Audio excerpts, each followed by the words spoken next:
Hi, thanks for joining us on another Independence Day episode where we are getting freedom and independence and liberty from spending too much money on too low quality food.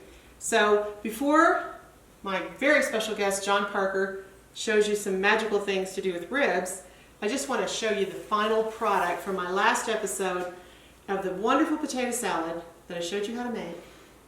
It smells divine. It is divine. And here's Johnny. Hello YouTube.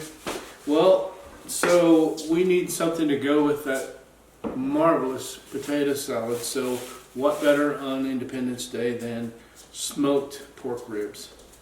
So we have about 3 pounds of boneless pork ribs. We're going to get these babies ready to smoke here.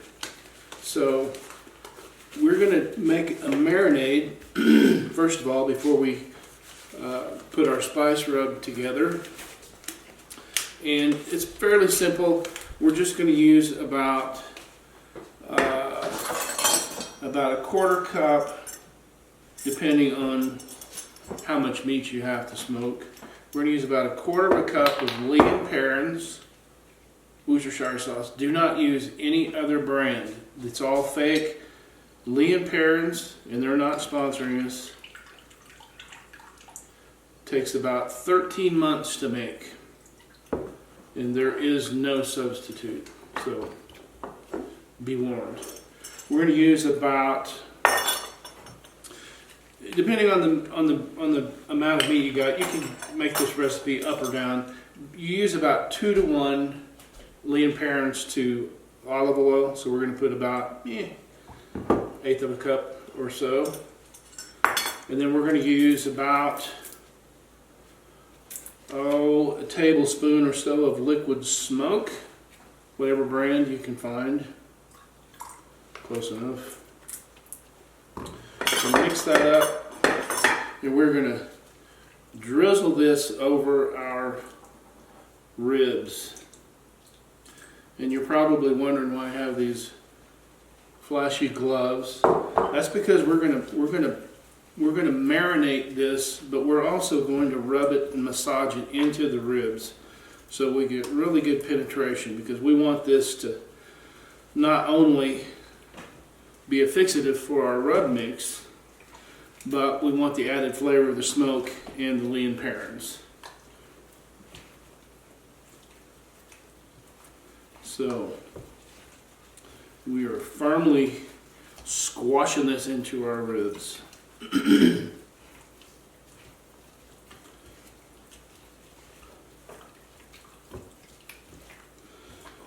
Good enough. So we're going to refrigerate this for about 2 to 4 hours, depending. It's better if you do it overnight. So if you do it for more than 2 or 3 hours, make sure you, every few hours, 3 or 4 hours, you turn the meat, re-soak it, make sure it's all getting plenty of the marinade mix. So, done with the meat.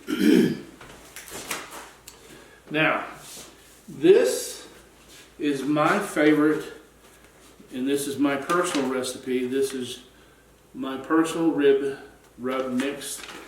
This is Ancho powder, that's what I call it, because it is absolutely blissful. So, we're going to have, this has got a lot of ingredients. And if you don't have one of them, don't sweat it. Just mix it together. It'll taste fantastic.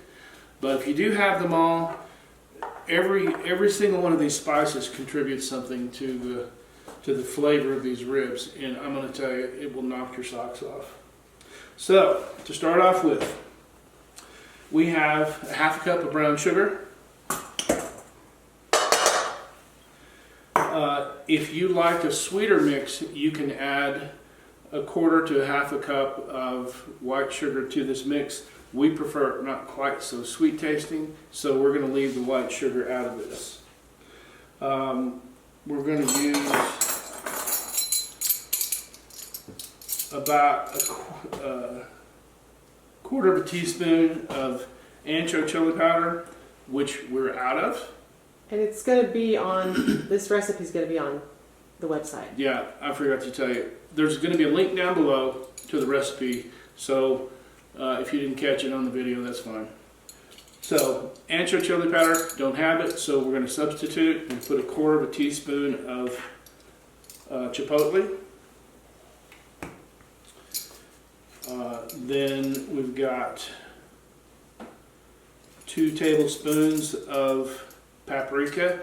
I'm going to use smoked paprika this time since I couldn't find the regular.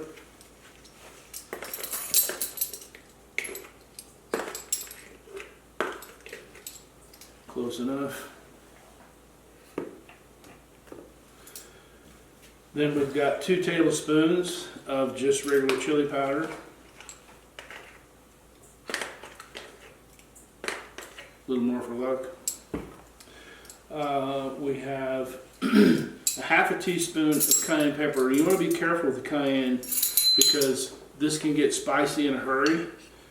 If you like your stuff a little bit hotter, then by all means add more. A tablespoon of black pepper.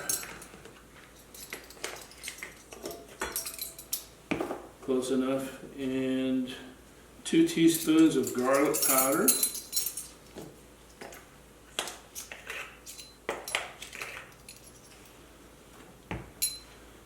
We've got 2 teaspoons of onion powder.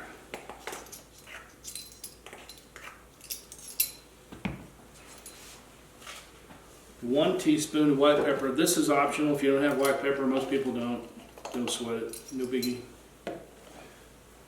1/2 teaspoon of cumin.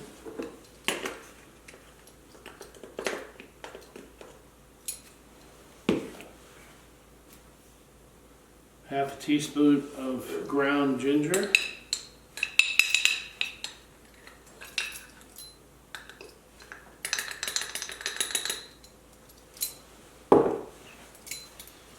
Half a teaspoon of rosemary powder. And we didn't have rosemary powder, so John ground the regular rosemary. Yeah, this is just leaf rosemary in a spice grinder. No big deal. 1/2 teaspoon of allspice.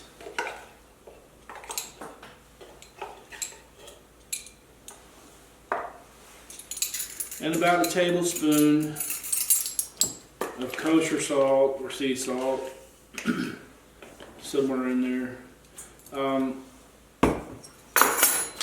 And you can adjust that up or down depending on your taste. Once we get this mixed up, we're going to give it a taste and see how we like it. We can adjust the sugar up or down, the salt up or down, or the heat with the cayenne pepper, whatever you like. Just take this as a base and make it your own, because this may not be everyone's taste. It just happens to be ours. So if your brown sugar is lumpy and old, you can just crush it up. You can also warm it up in the oven. Just be careful, don't get like 175 degrees for about 15 minutes or so. You have to be careful or you'll burn it. Smells so good.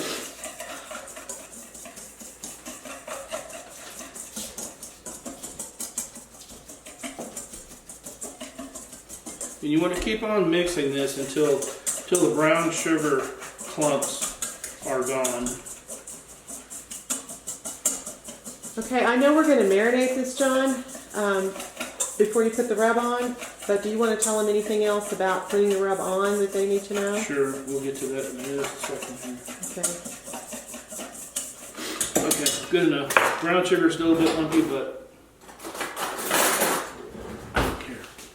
So we're going to give it a taste just to see what we think.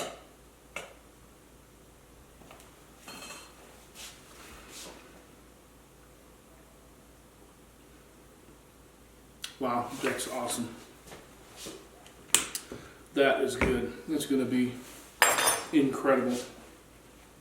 So when we get ready to smoke our ribs, we're going to take this mix, and we somewhere. I forgot to get it. We have a big shaker that has holes about this size in it.